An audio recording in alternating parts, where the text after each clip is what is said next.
Oi gente, tudo bem com vocês? Meu nome é Ana Beatriz, esse é o canal Zoeste, sejam muito bem-vindos para mais um vídeo. E hoje eu trouxe o que pra vocês? Uma resenha! Faz quanto tempo que a Ana Beatriz não faz resenha pra vocês? Faz muito tempo. Eu não estou no meu lugarzinho de resenha, porque eu não tenho mais cenário, vocês sabem.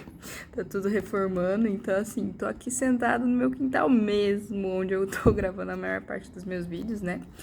E bom, o livro que eu vou fazer resenha hoje pra vocês é Três Monges Rebeldes. Ele saiu pela minha biblioteca católica faz muito tempo já. E eu peguei de uma amiga, né? Emprestado, da mesma amiga que me emprestou o de Dom Bosco. E eu quero ler todos, já falei. Falei pra ela que eu vou ler todos os livros dela. Porque eu não assino. Se você assina a minha biblioteca católica, me deixa ler os livros pra eu resenhar pra internet. Manda pra mim pra eu ler, depois eu devolvo, juro. Eu queria dizer que esse livro me chamou a atenção desde que a minha amiga me emprestou do Dom Bosco, né? Quando ela me mostrou a coleção dela e tal, foi o que mais me chamou a atenção de todos. É muito engraçado porque não é de nenhum santo específico, é uma história, porque os outros livros, eles costumam contar, tipo, a vida dos santos, né?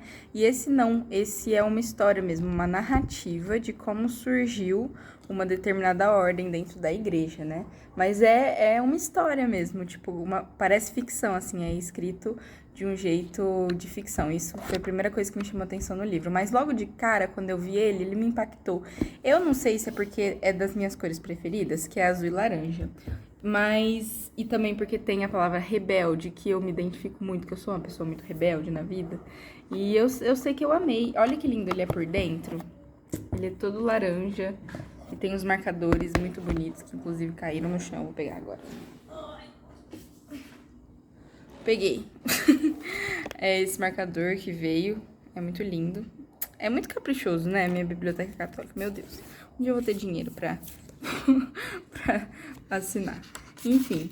E aí eu queria dizer que é um livro muito gostoso de ler. No começo você não tá pronto pro ritmo, assim, né? Mas aí você vai pegando o jeito do livro, você vai ficando, meu Deus, que legal de ler. E ele é dividido em 3 partes. Ele vai contar a história de três monges, né, que fizeram parte dessa construção dessa ordem, a ordem de Cister, né? Então vai falar sobre o São Roberto, que é o primeiro, o Santo Alberico e o Santo Estevão, né?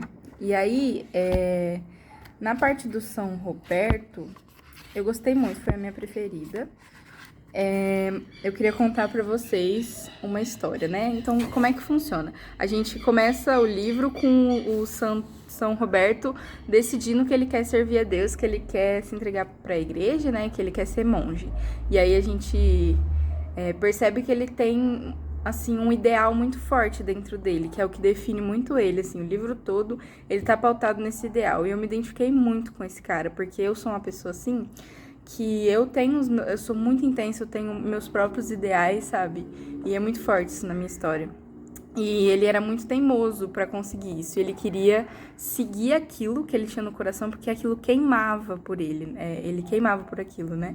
E aí, isso me chamou muita atenção, porque ele vai meio que contra, assim, o jeito, assim. Ele é muito intenso, ele vai meio que contra as coisas estabelecidas. E a primeira coisa que ele faz é ir contra a vontade do pai dele, porque o pai dele queria que ele fosse um cavaleiro naquela época, que era muito, tipo, nobre e tudo mais, né? Era a expectativa do pai dele. Ele começa o livro rompendo com essa expectativa e falando: então, pai, eu vou ser monge. Gratidão, né? Quem nunca? E aí ele vai atrás de entender esse ideal. E aí ele fica uma vida toda perseguindo esse ideal. E que é seguir a regra de São Bento ao pé da letra, né? O ideal dele. E aí ele vai para esse primeiro lugar e ele vê que os monges, eles não seguem exatamente como ele quer seguir. E aí ele passa a vida toda tentando, tipo, seguir de verdade, né? Seguir segundo ele entende, né? Como tá, ele fala ao pé da letra, né? A lei. E aí é muito bonito, assim, sabe? Porque é realmente uma pessoa que se entrega, uma pessoa que tá querendo viver. E ele não quer em nenhum momento impor pra ninguém isso, sabe? Ele quer viver só porque ele quer viver.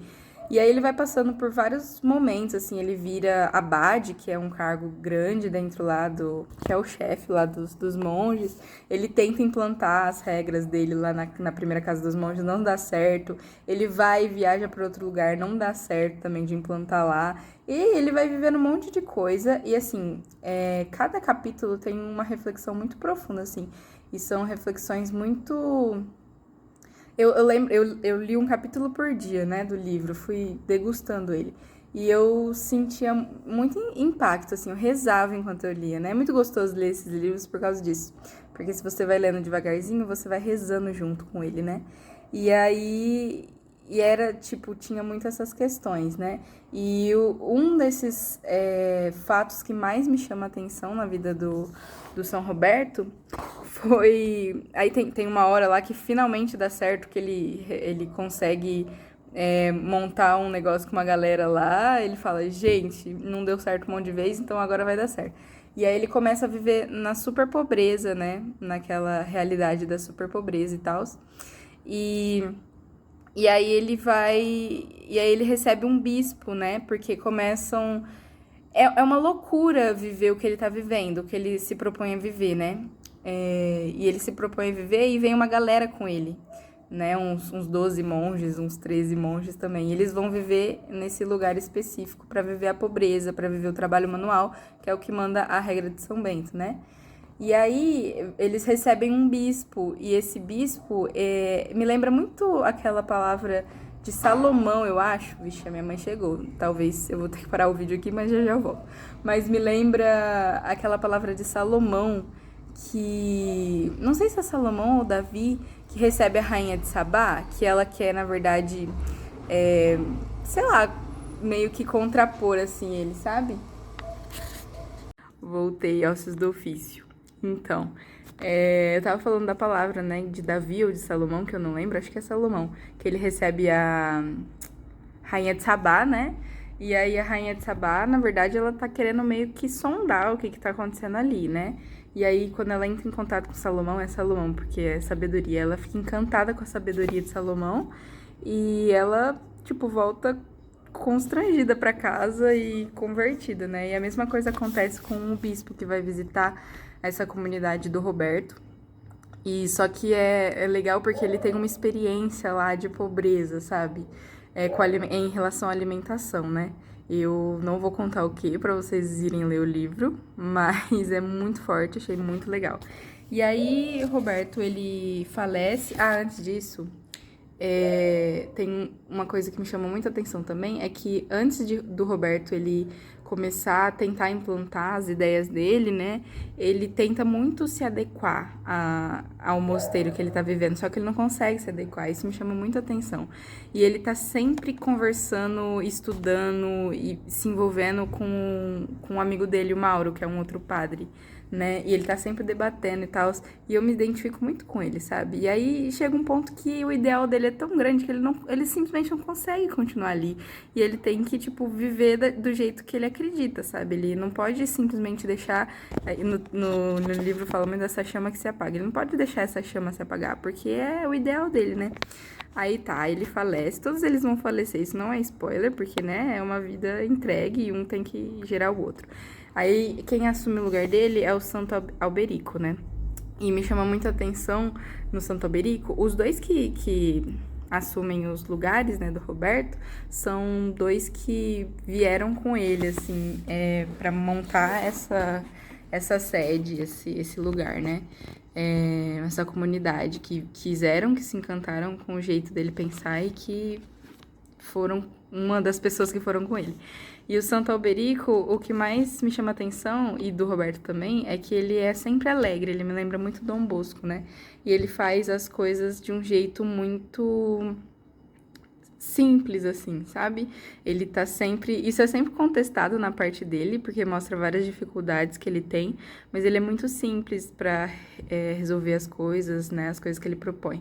E é muito legal na parte dele que vai tomando forma esse jeito de viver e vai se tornando um carisma, né? A comunidade, ela vai ganhando reconhecimento da igreja, que ela não tinha antes, ela sofreu muita perseguição. Depois, ela continua sofrendo perseguição o livro inteiro, mas essa parte, o Santo Alberico, ele começa a fazer muitas... Como é que fala? Ele começa a ser muito cordial, assim, ele começa a ser diplomata, sabe, com as pessoas, ele começa, sem perder a essência, assim, né? E isso me chama muita atenção. E aí, por último, tem o Santo Estevão, né? Que o Santo Estevão, ele vai multiplicar essa comunidade que já se assentou. Então, ele vai recebendo outras pessoas e vai conseguindo multiplicar, né? E é até que nesse capítulo de Sister, que é o nome da comunidade, vai nascendo outras comunidades que também vivem o mesmo estilo de vida, né?